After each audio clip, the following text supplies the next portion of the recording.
TV, in the heartbeat of the Southwest. We break your day on EKTV Daybreak Nigeria with inclusive information, news without prejudice, well-articulated reportage, in-depth news analysis, newspaper highlights, business news, sports.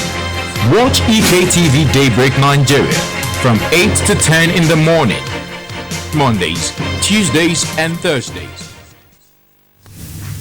All right, here we are on the first discussion segment of Daybreak Nigeria, and on this very segment, we'll be focusing our attention on INEC's preparation for the 2023. That's this year's general elections, starting from this next month, February.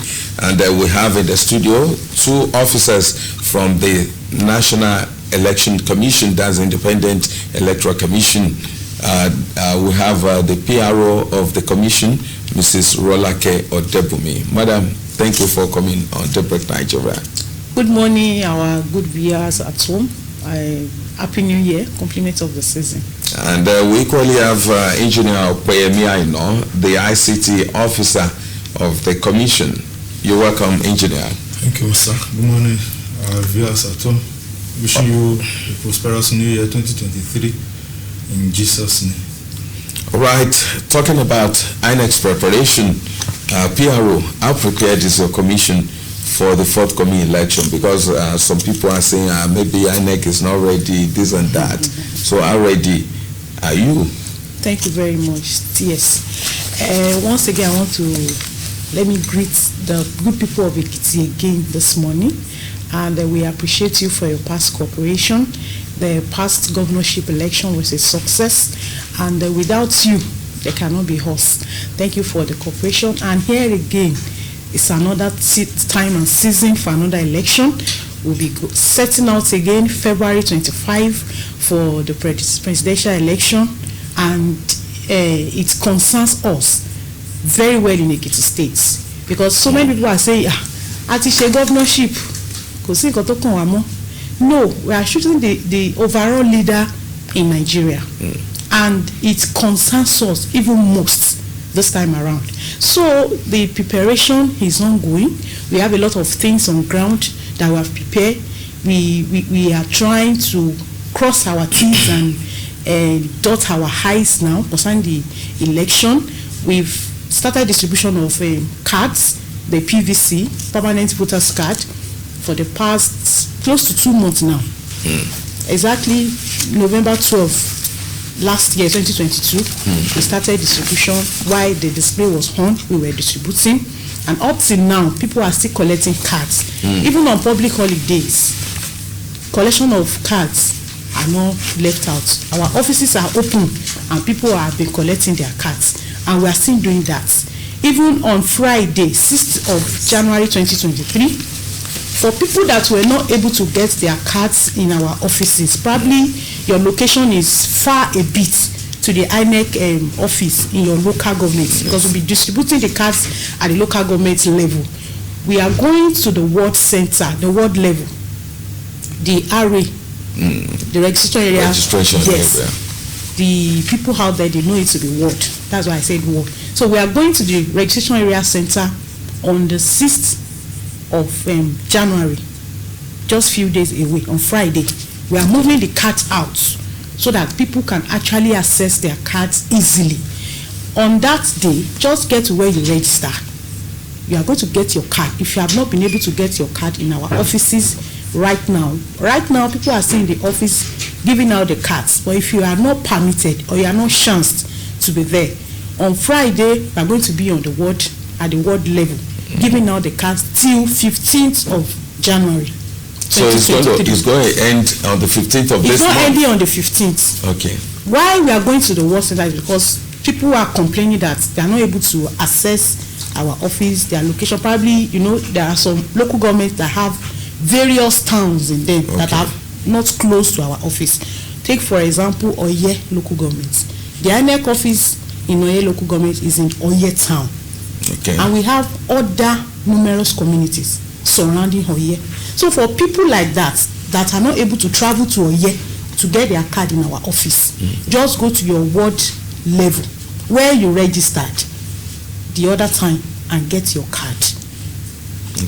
That will be starting on Friday, and it will be ending on 15th at the ward level. Okay. We are taking the cards back to the office on the 15th, and on the 16th, if you visit our office again, you'll be able to access your card.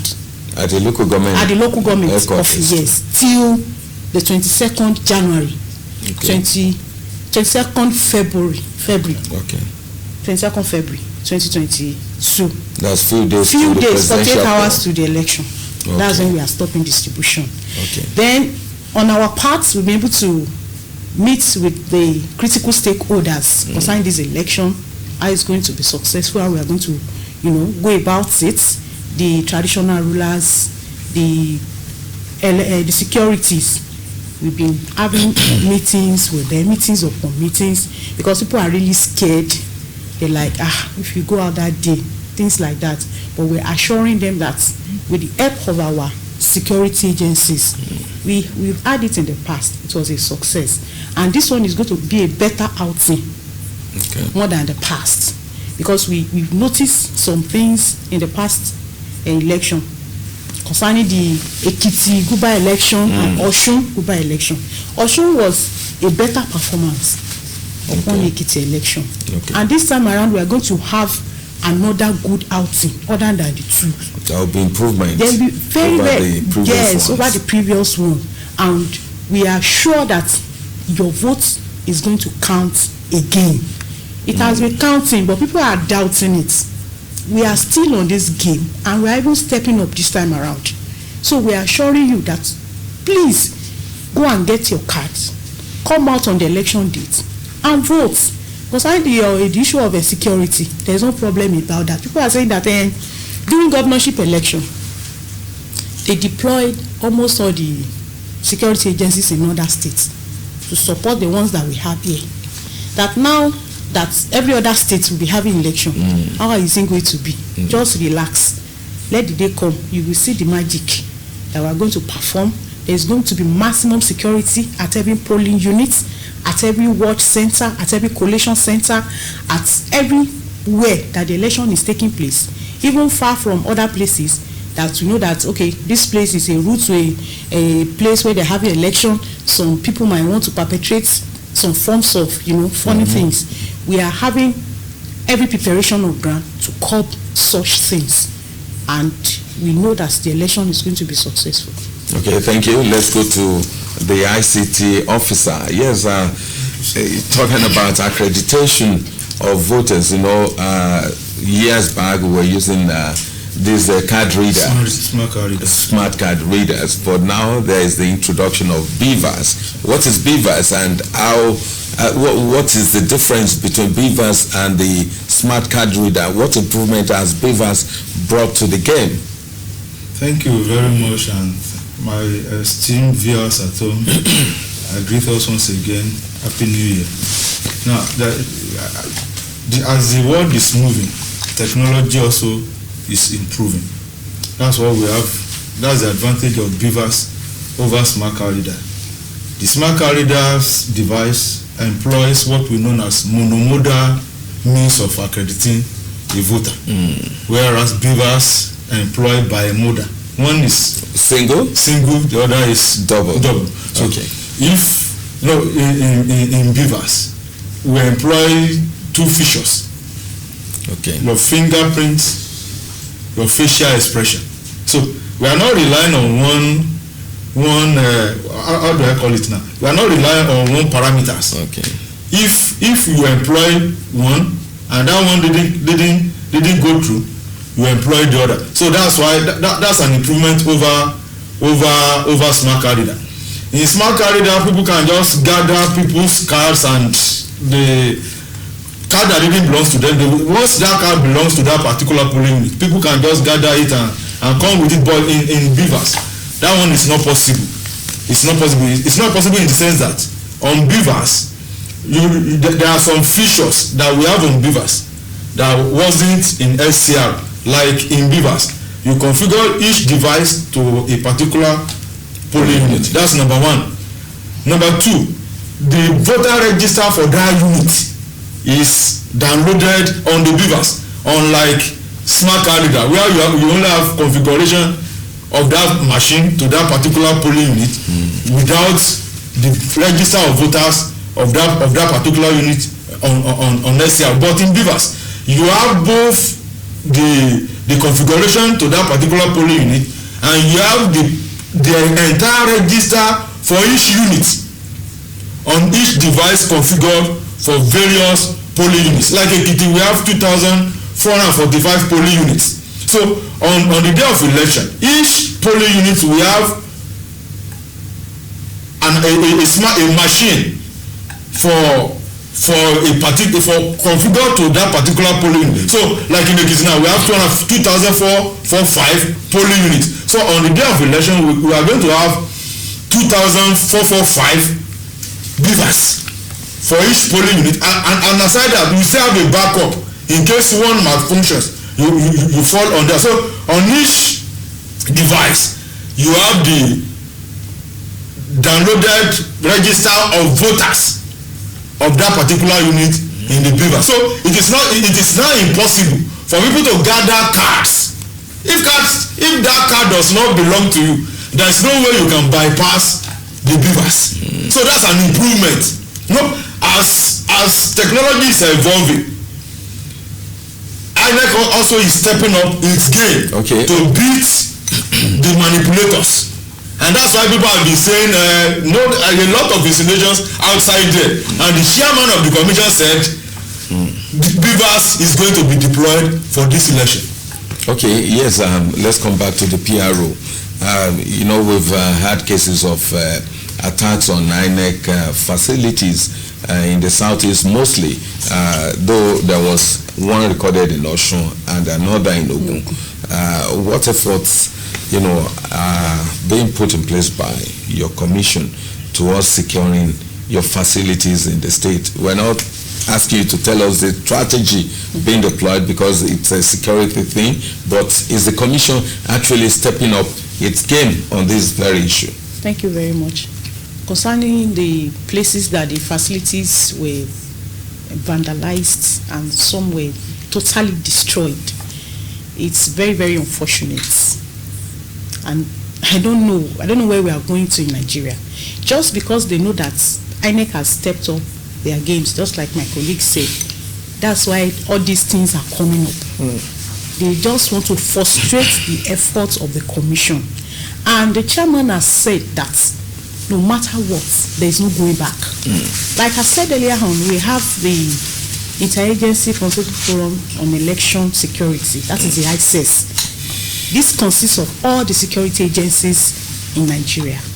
Talk of the police. The chairman is in charge, and the IG is the head of that committee, where our chairman is also like the second person to him.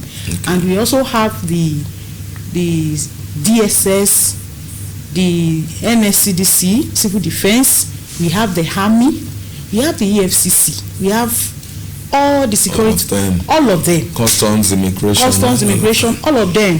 Even fire service, we are bringing them in.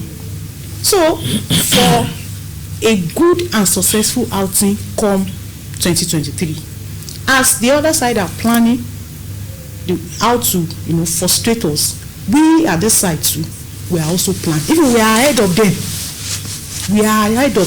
We know what to do, and we know how to tackle issues like that. There are times that it's even worse than this. Look at Anambra election. They did not believe that the election would take place. They believed that it can't possible. There were a lot of things going on in that state. They believed that INEC cannot be successful. But at the end of the day, we did that election. It was a success. It was credible. It was fair, and a winner emerged. So in 2023, we know what we are going to do. The chairman has said it. He even came openly to say it, that election we hold. Even in all those states, election we hold. Those states that vandalize, that they feel that vandalizing because it's their own heritage. It belongs to them. So what efforts are you making in Ekiti towards preventing any attack on your facilities? Thank God, Ekiti, we are good people. We are okay. We don't have problem. Yes. And I want to say categorically, if anybody is trying to, perpetrate any evil in Ekiti State, you want to come and destroy INEC office, you are destroying your own heritage. And the election we hold, in those states that things happened, it's like they will not hold the election there. The election will still hold there. What is left there will be used to do the election.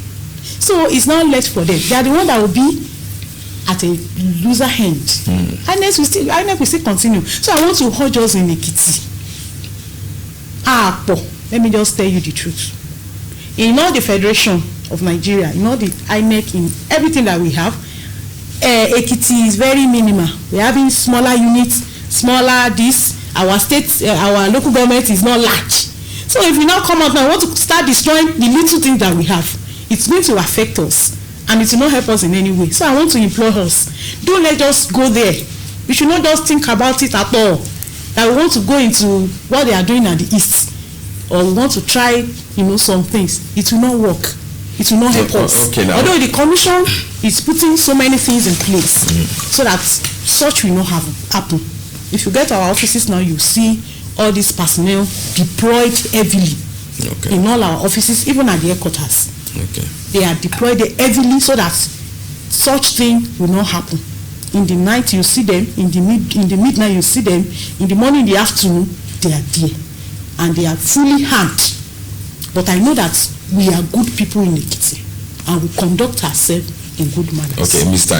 our engineer now. Yes, talking about your, ICT machines, beavers and all of that, you are deploying, across units, all the units in Ekiti. Yes, there have been instances where you have, issues with these machines, because anything machine could disappoint any time.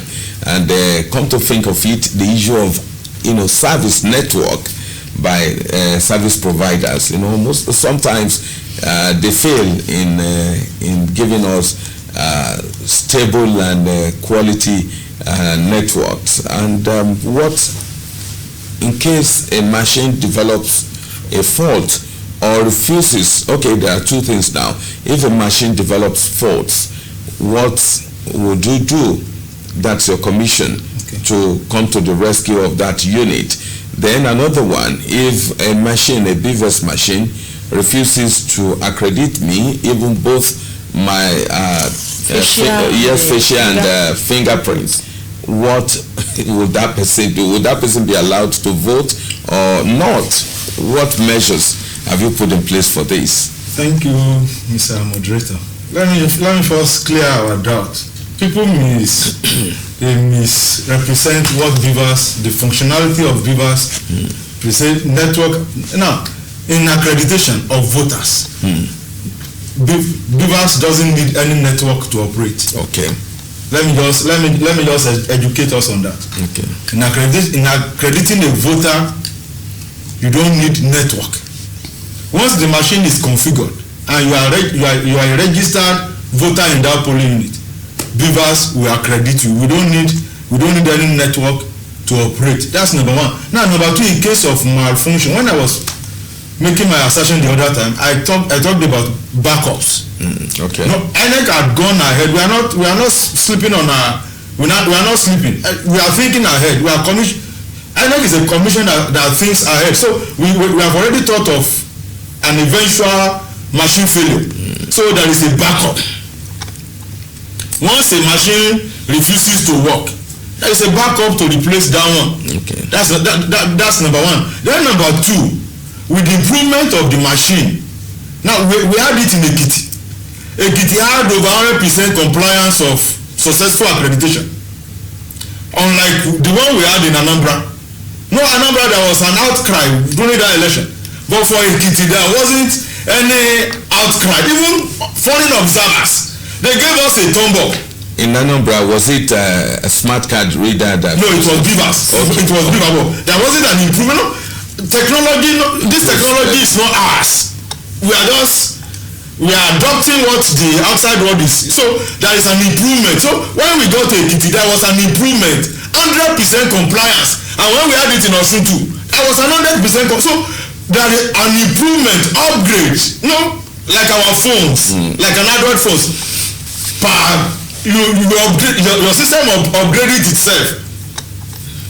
Barely 3 days, 2 days interval. So there is a patches that are being released, and through these patches you upgrade the machine. So with this 2023 election and all the aspersions and the outcry, INEC is not sleeping. There is an improvement to cater for people, and there is another thing that the INEC is doing.